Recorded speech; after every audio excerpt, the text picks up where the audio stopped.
Good day, Madam and Sir. My name is Mary Ann Marquez Sagipan, 35 years old, Filipino.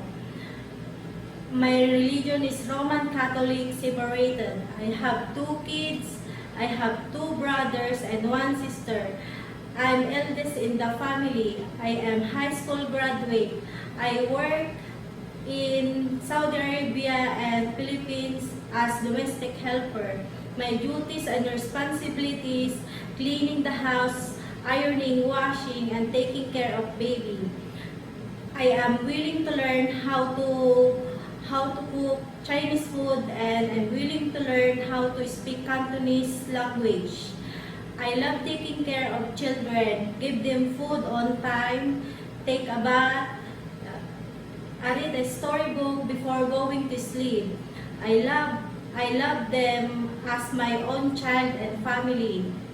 Sir, Madam, I am honest, loyal, responsible, and hardworking. Sir, Madam, please hire me as your domestic helper. I promise to you, I will do my responsible and duties, and I promise to you, I finish my 2 years contract. Thank you, Madam, Sir.